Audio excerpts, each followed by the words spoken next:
ఓం గం గణపతే నమః శ్రీమాత్రే నమః శ్రీ వారాహిదేవ్యై నమో నమః. Welcome to our YouTube channel Chagantipati talks. మహామహిమాన్వితమైన వైశాఖ మాసంలో వినవలసిన వైశాఖ పురాణం 18వ రోజు పారాయణము. విష్ణువు యముణ్ణి ఊరడించుట. నారదుడు అంబరీషునితో పలుకుచున్నాడు. శృతదేవుడు శృతకీర్తితో ఇట్లా నేను యముని మాటలను విని బ్రహ్మ ఇట్లా నేను ఓయి నీవెందులకు విచారింతువు? నీవు చూచిన దానిలో ఆశ్చర్యమేమున్నది? సజ్జనులకు బాధ కలిగించినచో దాని వలన ఫలము జీవితాంతం ఉండును. శ్రీహరి నామం ఉచ్చరించినంతనే విష్ణులోకం చేరుదురు. రాజాజ్ఞ చే వైశాఖ వ్రతం చేసి శ్రీహరి లోకం చేరుట్లో ఆశ్చర్యమేమున్నది? గోవిందనామం ఒక్కసారి పలికినను 100 అశ్వమేధ యాగములు అనంతరం అవబృధ స్నానము చేసిన వచ్చినంత ఫలితము కలుగును. ఎన్ని యజ్ఞములు చేసిన వారైనా పుణ్యఫలములు అనుభవించి మళ్ళా జన్మింపక తప్పదు. కానీ శ్రీహరికి నమస్కరించినచో పునర్జన్మయే ఉండదు. శ్రీహరి నామము ఉచ్చరించిన వారు కురుక్షేత్రమును పోనక్కర్లేదు. సరస్వతి మున్నగు తీర్థములు ఎందు మునిగనక్కర్లేదు. చేయరాని పనులు చేసిన వారైనను ఎంత పాపం చేసినను మరణకాలమున విష్ణువు స్మరించినచో శ్రీహరి పదము చేరుదురు. తినరాని వానిని తిన్నవారును శ్రీహరిని స్మరించినచో పాపములు పోగొట్టుకుని విష్ణు సాయుధ్యమును పొందుదురు. ఇటు శ్రీ మహావిష్ణువుకి ఇష్టమైనది వైశాఖ మాసం. వైశాఖ ధర్మములను విన్నచో సర్వపాపములను హరించును. విష్ణుప్రియమగు వైశాఖ వ్రతం ఆచరించిన వారు శ్రీహరి పదం చేరట్లో ఆశ్చర్యమేమున్నది? మనలందరినీ సృష్టించిన సర్వజగన్నాథుడు శ్రీ మహావిష్ణువు. అట్టి వాణిని సేవించిన వారు విష్ణులోకం చేరట్లో ఆశ్చర్యమేమున్నది? కీర్తిమంతుడు శ్రీహరి భక్తుడు. శ్రీహరికి ఇష్టమైన వైశాఖ మాస వ్రతము చేసిన వారి యందు శ్రీహరి ప్రీతుడై వారికి సహాయపడుట సహజమే కదా యమధర్మరాజా. శ్రీహరి భక్తులకు ఆ రాజును శిక్షింపగల శక్తి నాకు లేదు. శ్రీహరి భక్తులకు ఎప్పుడూనూ అశుభం ఉండదు కదా. జన్మ మృత్యు జరా వ్యాధి భయం కూడా ఉండదు. యజమాని చెప్పిన పనిని అధికారి శక్తి కొలది ఆచరింప యత్నించినచో అతడు పని పూర్తి చేయకపోయినా నరకమునకు పోడు. తన శక్తికి మించినచో ఆ విషయం యజమానికి నివేదించిన అధికారి సేవకుడు పాపం పొందడు. వానికెట్టి దోషం లేదు. యజమాని చెప్పిన పని శక్తికి మించినప్పుడు అది వాని దోషం కాదు అని బ్రహ్మ యముని బహువిధములుగా ఊరడించెను. అప్పుడు యముడు బ్రహ్మ మాటలు విని, స్వామి, నీ ఆజ్ఞను పాటించి నేను కృతార్థున్నైతిని, అన్నిటినీ పొందితిని. ఇది చాలు. నేను మరలా నా పూర్వపు ఉద్యోగంలోనికి వెళ్ళజాలను. కీర్తిమంతుడి ఇట్లు పరాక్రమంతో వైశాఖ వ్రతములతో భూమిని పరిపాలించుచుండగా నేను న్యాయాధికారమును వహింపను. ఆ రాజు వైశాఖ వ్రతం మానులెట్లు చేయగలిగినచో నేను తండ్రికి గయాశ్రాద్ధం చేసిన పుత్రుని వలె సంతృప్తి పడుదును. కృపాపర, నా ఈ కోరిక తీరునట్టి ఉపాయమును చెప్పుము. అప్పుడు నేను మరలా నా కర్తవ్యం నిర్వహింపబోదును అని ప్రార్థించాను. అప్పుడు బ్రహ్మ, యమధర్మరాజా, విష్ణు భక్తుడగా అతనితో నీవు విరోధుడు పడుట మంచిది కాదు. నీకు కీర్తిమంతునిపై కోపం ఉన్నచో మనం శ్రీహరి వద్దకు పోదుము. జరిగిందంతయు శ్రీమన్నారాయణకి చెప్పి ఆయన చెప్పినట్లు చేయుదుము. సర్వలోకములకు కర్తయగు ఆ శ్రీమన్నారాయణుడే ధర్మ పరిపాలకుడు, మనల్ని శిక్షించు దండధరుడు, మనల్ని ఆజ్ఞాపించు నియమకుడు. శ్రీహరి మాటలకు మనం బదులు చెప్పదగినది ఉండదు. కీర్తిమంతుడును శ్రీహరి భక్తుడకుడిచే అతనికి బదులు చెప్పజాలము. మనం శ్రీహరి వద్దకే పోవదమని యమధర్మరాజును వెంట తీసుకొని క్షీరసముద్రం కడక ఎరగెను. జ్ఞానస్వరూపుడు, నిర్గుణుడు, సాంఖ్యయోగములతో కూడినవాడును పురుషోత్తముడగు శ్రీహరిని స్తుతించెను. అప్పుడు శ్రీహరి వారికి ప్రత్యక్షమైనను. బ్రహ్మ, యమధర్మరాజు ఇద్దరూను శ్రీహరికి నమస్కరించిరి. శ్రీహరియు వారిద్దరిని చూసి, మీరిద్దరూ ఎందులకిచ్చటికి వచ్చితిరి? రాక్షసుల వలన బాధ కలిగినదా? యముని ముఖం వాడి ఉన్నది ఏమి? అతడి శిరము వంచుకొని ఎలా ఉండను? బ్రహ్మ ఈ విషయం చెప్పమని అడిగను. అప్పుడు బ్రహ్మ, మీ భక్తుడకు కీర్తిమంతుని పరిపాలనలో ప్రజలందరూ వైశాఖ వ్రతం పాటించి విష్ణులోకం చేర్చున్నారు. అందువలన యమలోకం శూన్యమై ఉన్నది. అందుచే ఇతడు దుఃఖపడుచున్నాడు. ఆ దుఃఖం ఆపుకోలేక కర్తవ్యపరాయణుడగు యముడు కీర్తిమంతునిపై దండెత్తి వెళ్ళెను. తుదకు యమదండంను కూడా ప్రయోగించెను. కీర్తిమంతుని రక్షించుటకై వచ్చిన మీ చక్రముచే పరాభూతుడై ఏం చేయవలను తెలియక నా వద్దకు వచ్చెను. నేనును ఏం చేయదును స్వామి? నీ భక్తులను శిక్షించుటకు మేము చాలము. అందువలన మేము నీ శరణు కోరి వచ్చితిమి.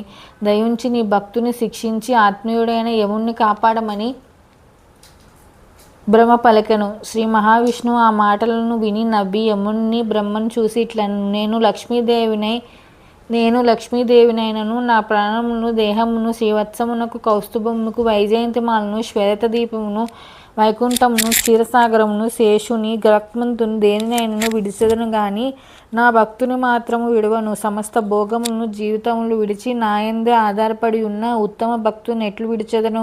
యమధర్మరాజా, నీ దుఃఖం పోవటకు ఒక ఉపాయం కల్పింపగలను. నేను కీర్తి మన్మహారాజునకు సంతుష్టుడినై 10,000 సంవత్సరముల ఆయుర్దాయంను ఇచ్చి తిని. ఇప్పటికి 8,000 సంవత్సరాలు గడిచినవి. ఆ తర్వాత వేణుడను దుర్మార్గుడు రాజు కాగలడు. అతడు నాకు ఇష్టములైన వేదోక్తములకు సదాచారములు జేయును పెక్కు దురాచారములు ఆచరణలో ఉంచును. అప్పుడు వైశాఖ మాస ధర్మములు ఆచరించి వారు లేక లోపించును. ఆ వేణుడను తాను చేసిన పాపం బలమును నశించును. అటు పిమ్మట నేను పృథువను పేరున జన్మించి ధర్మ సంస్థాపన చేయుదును. అప్పుడు మరలా వైశాఖ ధర్మాలను లోకంలో ప్రవర్తింపజేయగలను. అప్పుడు నాకు భక్తుడైన వాడు నన్నే ప్రాణముల కంటే మిన్నగా నమ్మి వ్యామోహంను విడిచి వైశాఖ ధర్మములు తప్పక పాటించును. కానీ అట్టివాడు 1000 మందిలో ఒకడుండును. అనంత సంఖ్యలోను జనాలను కొలది మంది మాత్రమే నా ఈ వైశాఖ ధర్మములను తప్పక పాటింతురు. కానీ అట్టివాడు 1000 మందిలో ఒకడుండును. మిగిలిన వారు అట్లా కాక కామ వివసులై ఉందురు. యమధర్మరాజా, అప్పుడు నీకు కావలసినంత పని ఉండును. విచారపడకు. వైశాఖ మాస వ్రతమునందున్న నీ భాగము నిప్పింతును. వైశాఖ వ్రతం ఆచరించు వారందరూ నీకు భాగం ఇచ్చినట్లు చేయుదును. యుద్ధంలో నిన్ను గెలిచి నీకు ఇవ్వవలసిన భాగం రాకుండా చేసిన కీర్తిమంతు నుండి నీకు భాగం వచ్చినట్లు చేయుదును. నీకు రావాల్సిన భాగం కొంతైనా వచ్చినచో నీకును విచారం ఉండదు కదా. అయితే గమనింపవలసిన విషయం ఇది. కీర్తిమంతుడు యముని ఓడించి భాగమును గ్రహించుట ఏమని సందేహం రావచ్చు. వైశాఖ వ్రతం చేసిన పాపాత్ములు నరకమును పోకుండా విష్ణులోకం పోవట అనక నరకమును పోవలసిన వారు యముని భాగము. కానీ వారు యముని భాగం కాకుండా విష్ణులోకం పోవచ్చున్నారు. ఇందులో కారణమెవరు? రాజైన కీర్తిమంతుడు. ఇతడు శాసనం చేసి బలవంతమైన ప్రజలందరినీ వైశాఖ ధర్మం ఆచరించు వారినిగా చేసెను.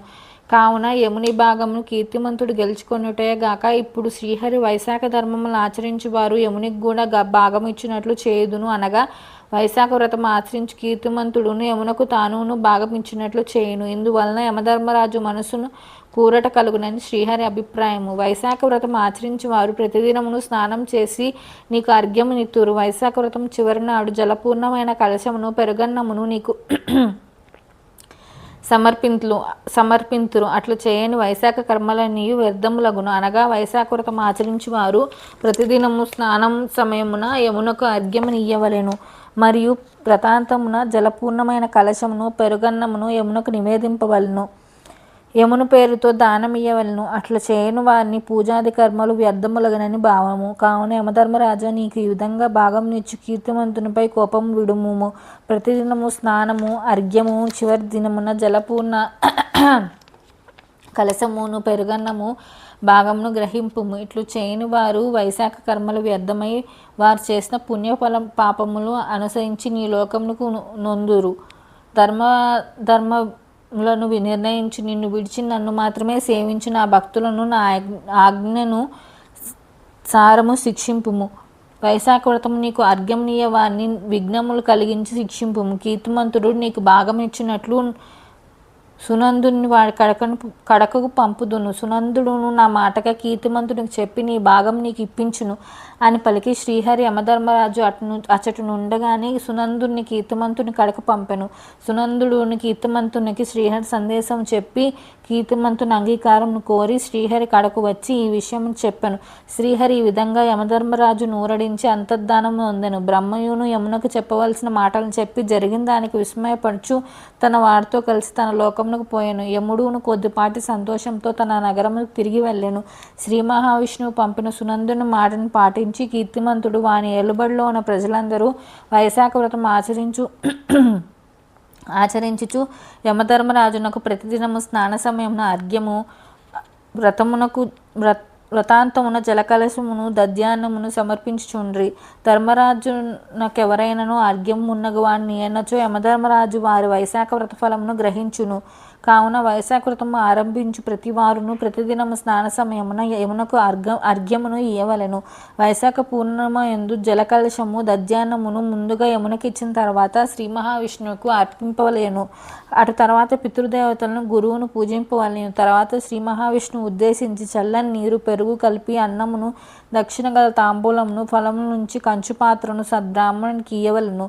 లక్ష్మీనారాయణ ప్రతిమను వైశాఖ పూర్ణిమ పురాణమును చెప్పు సద్బ్రాహ్మణునికి పేదవాడకు బ్రాహ్మణునికి ఇయ్యవలను. బ్రాహ్మణును తన శక్తికి తగినట్లు గౌరవించిన శ్రీహరి సంతసం మరిన్ని వరములను ఇయ్యగలడు. వైశాఖ వ్రతం ఆచరించు వారిలో భక్తి పూర్ణత ముఖ్యము. వ్రతధర్మములు పాటించినప్పుడు యథాశక్తిగా ఆచరించుట మరింత ముఖ్యము.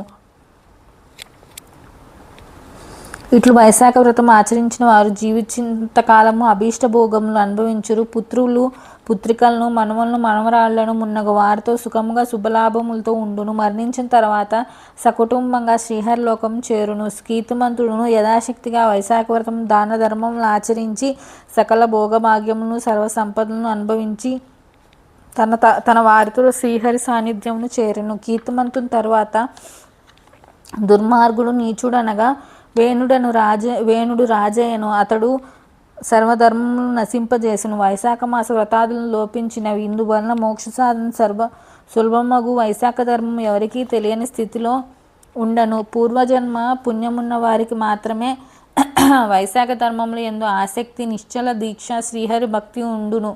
అట్టి వారికి ముక్తి ఇహలోక సుఖములు సులభములు తప్పవు. కానీ పురాకృత సుకృతముల వలనే ఇది సాధ్యము సుమ అని శృతదేవుడు శృతకీర్తికి వివరించెను.